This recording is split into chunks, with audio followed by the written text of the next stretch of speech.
So we did not just break, we did not begin to start breaking the market. We completely broke the market today. Good morning, evening, ladies and gentlemen. Hope you're having a wonderful start to your day. And boy, it was a carnage day yesterday. And yep, we broke every level. There was no level in sight that we talked about on the weekend deep dive that was not violated. We managed to gap up about 1%, then sell off 1.65% on the NASDAQ, S&P gapping up about 0.5%. So just gapping up to that critical test of the 9-day moving average and the rotation on the NASDAQ. And then it was KO, lights out at 10 o'clock, where as we can see here, if we go to a 5-minute chart, we can clearly see that 10 o'clock hit and nope, just sell straight off, right? So it was a bonkers day out there today. So what does that mean, right? What does this all mean in the sense of like where we're going, where we're going to be finding support? I did say I was going to cover this if this happened, and of course we did. Some of the things I'm seeing in the market and some of the things that you all need to be aware of because, yeah, there's a lot of carnage ahead if this plays out the way everyone is suspecting it to play out in 10% correction. Are you ready for that 10% haircut? And were you hitting the sell button today? Were you one of those people hitting the sell button or hitting the buy button, right? I bought, right? I was buying last night. I was buying into the morning. It was a good bullish trade. Everyone had their fair share. Of course, the bears took the day. And like always, if you're mashing buttons all day long, why don't you guys mash one more button for me, which is the subscribe button, and have bell notifications on. It really helps the channel out. And if you would not mind hitting the like button down below, it lets YouTube know that you enjoy this content and pushes it out to more people so they can all know about the key levels that we have to be talking about, right? So let's get into it. S&P breaks the 50-day moving average. We're now, hold on, before we get our heads up, where too fast.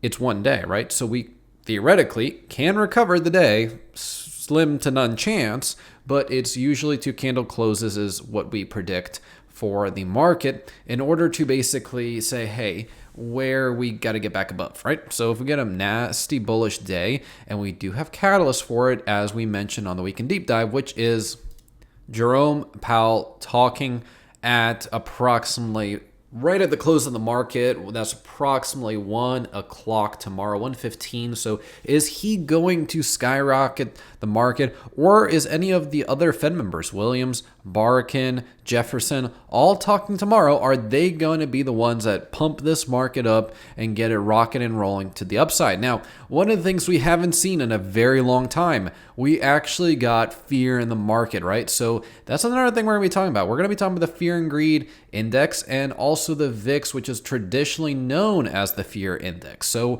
we're going to be talking about this. This means that, as Warren Buffett says, right, when people are fearful, we should be greedy. When people are greedy, we should be fearful. Now, we can stay in this territory the same way like we stayed in greedy territory for quite an amount of time, and that can mean a lot of things for us. Well, let's just get back to the charts real quick. 509 is the line in the sand that we have to get back above. That would require us, especially if Powell launches us up here, to close 0.92 on the S&P or higher. The NASDAQ's got a bit more of leg room to run, right?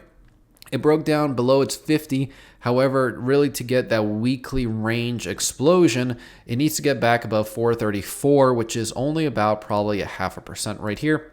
Yes, approximately 0.64. So S&P's got a little bit more work to do. However, if we look at the Russell, right, this is where it kind of gets tricky.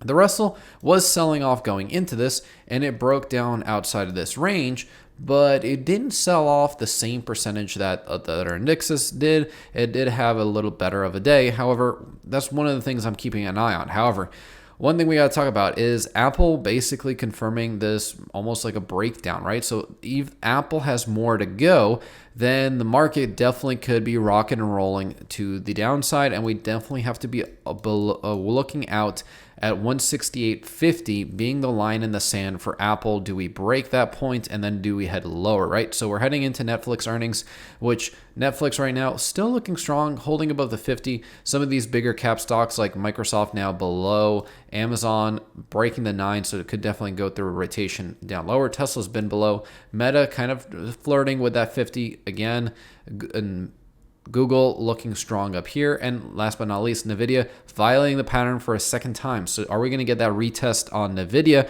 to the downside? And do we basically finally get the king to go down? Is the king about to run down, right? So let's take a look at the NASDAQ, because this is where it really gets interesting, right?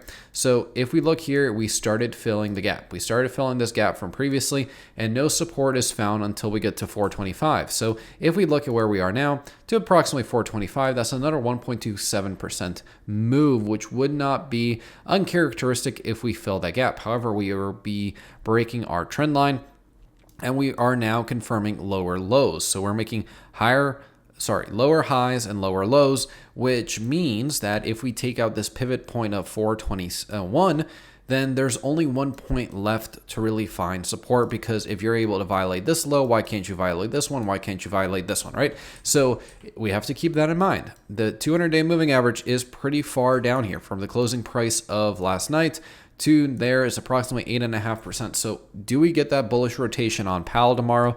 Do we basically get some bolstering of the economy to that?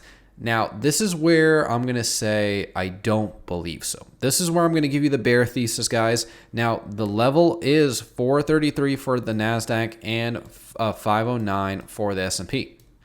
I don't want you guys to think about any other levels until we get back above there to really start thinking bullish. If you're starting thinking bearish, then again, that gap fill completing at 496 for the S&P, and that gap fill completing at 425 for the NASDAQ. That's where going to be your downside targets. And that's where we have to stay until there's some evidence that we are going to get a reversal of this trend. First of all, let's take a look at VIX, right? VIX is looking like it's staircasing, right? This is historically what VIX does. Powers up, consolidates in the flag pattern, and then starts powering up even further. It's starting to challenge some of those $20 levels, which VIX has not been back at this level all the way to October of 23. So again, we have spent a significant amount of time in depreciated VIX, where everyone is now running for insurance, especially with tensions in the Middle East.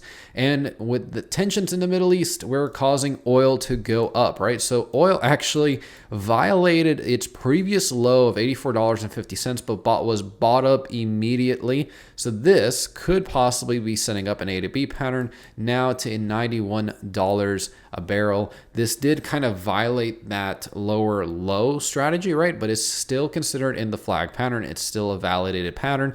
Now we just have a lower low, so our leg higher is not as high, but still targeting that $90 a barrel crude, which will definitely put tension on inflation, right? So that's the big topic right now. Everyone is saying that we're going to get maybe 3 rate cuts, 2 rate cuts, 1 rate cut, no rate cut. So that's what's really stoking the fear in the market to basically say, hey, if we're not getting rate cuts, then that means panic buying ahead. And what are they running to? Well, I actually don't know where people are running to, considering the 30-year is breaking out of its trend line right here. So this is a massive, massive break, right? This is a consolidated channel. The 30-year breaking out of this, the 2-year powering up, looking like it wants to go higher. So people aren't running the bonds because bond yields were green. So if they're not running the bonds, are they running to VIX? Are they running to safe assets?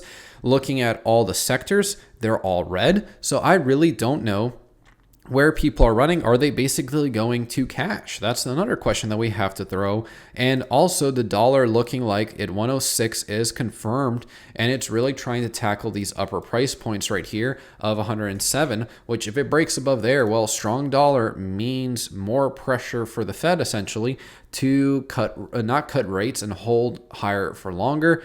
And there's more and more trouble, right? So we've been keeping you guys updated on the reverse repo for quite an amount of time. But first, I want to get to the yield curve. The yield curve looks like it wants to rip everyone's face off. As we can see here, we basically are consolidating in a sideways pattern. And if we look at this, right, in hindsight, this is like the second hump or third hump, which traditionally then we start breaking down lower. We really haven't advanced with yields going up. So are we going to maybe possibly get the uninversion? And last but not least, reverse repo hits a catastrophically new low. We shedded a huge amount in the last couple of days on bonds, right? So we were previously at $400 billion, and now we're approximately $327 billion.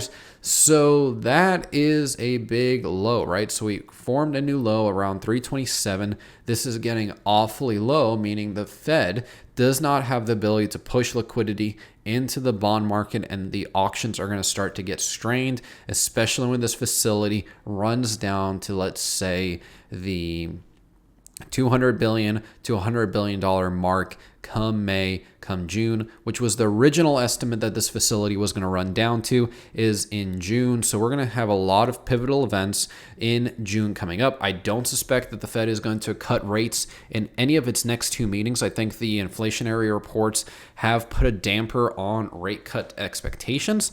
And I think the April report is going to be the most important CPI report that we're going to have in a very, very, very long time, because that will determine if this market decides to invert this entire move, right? So if this is a parabolic correction, we should be coming back down to that 200-day moving average, or we should be coming down to the 200 weekly. So we're looking at either, from right now, a 8% to 20% haircut.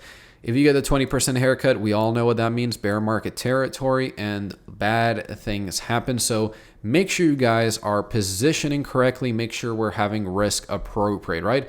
Because if you can say that this is the staircase up, I don't want to imagine the elevator down, because that will be a very scary elevator. However, we have violated our uptrend. We have done this now for 2 consecutive weeks, and we have resoundingly violated it now for the 3rd week. So now what is going to be the continuation? Are we going to basically go back to where we were previously? 3 red candles right here, violating the 50-day moving average. And look what history tells us. We get nasty haircuts when this happens. Approximately last time this happened, once violating the 50-day moving average, we didn't bottom for 17%, which would bring us back down closer to that 200-day weekly moving average, sitting at 416.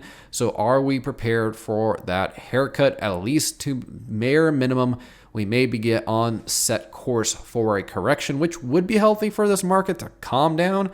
But then again, if Powell stokes tomorrow the expectation for rate cuts, do we break up higher? And I'll be covering that in the live stream, guys, so make sure you guys stop in for that.